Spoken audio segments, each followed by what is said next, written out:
After all of what you may have heard in the last few weeks about me, there is one rumor I would like to confirm. I am running for governor and we will win. Character assassination that hides behind the cloak of the media can leave long and lasting pain. As they say, when they buy ink by the barrel and paper by the ton, it's hard to get to tell your side of the story. And this very interestingly happens in the middle of a budget process where the special interests have a lot to lose, and in the beginning of a campaign where some candidates will do anything to win. But the reality is that when I see the perseverance of all these other New Yorkers, I realize that it's not about me. It's really about all of you. It's about putting the people first, and I will always put the people first. I put the people first when I tried to realize that even in a recession, there are people below the line who still deserve some kind of opportunity in this state. We raised the welfare allocation for the first time in 20 years. We expanded food stamps by 30%. We increased unemployment insurance from 26 to 59 weeks. We expanded COBRA benefits, health care when individuals are unemployed, from 18 weeks to 36 weeks. And we put $350 million into a higher education loan program so that our young people who got out of the neighborhood and into college would not have to leave because they didn't have the money to pay their student loans. And that's not a rumor, that is also the truth. We have what is groundbreaking public authority reform. We have pension reform, and after a long, long wait, we have Rockefeller drug law reform right here in this state. They said we couldn't do it, but we did do it. I have accomplished more in 2 years than most governors accomplish in 2 terms. And yes, I want you to judge me by what I'm fighting, but you can also judge me by what I've done. But I went back there today because it was the place where I learned to stand up for myself, where I learned what independence is. In spite of the voices around you, and wherever you are in life, those voices are around you. Mine would say, you can't play sports because you're blind. You can't go to law school because you're handicapped. You can't be in public service because you're disabled.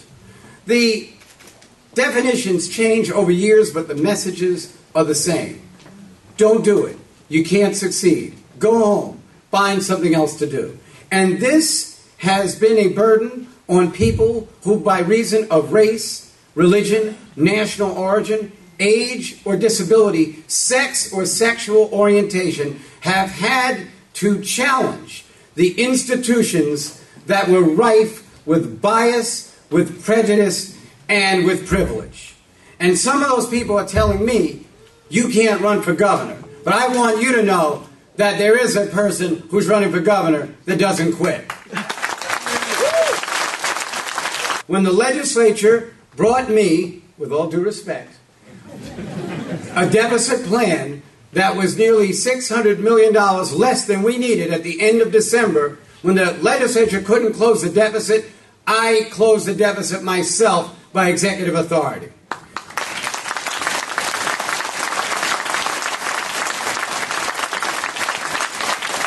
And when the legislature brought me an ethics bill, which admittedly, for intellectual honesty, was a good bill.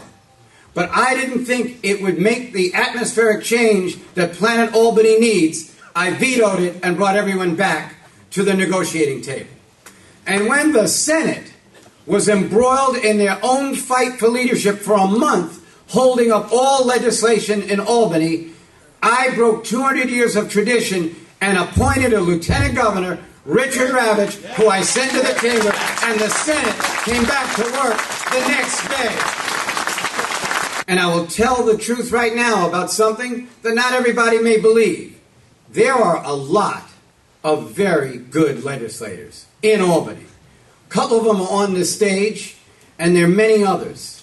And they work very hard. And sometimes they have to get around a system that promotes complacency and deadlock. And I think that working with these legislators, we can find solutions to these problems. We can work together to tighten our belts so we don't get into the same situations other states are in. New York's revenues are down twice the national average. But we're not passing out IOUs like California. We're not selling off state properties like the state of Arizona. We didn't call up the federal government and ask for a loan like Massachusetts. And we did not have to close a lot of our facilities like the state of Illinois. 42 states have now laid off, furloughed, or used emergency bases to reduce their workforce. 42 of them. 29 states have abandoned all of their early childhood education and pre-kindergarten programs in this recession.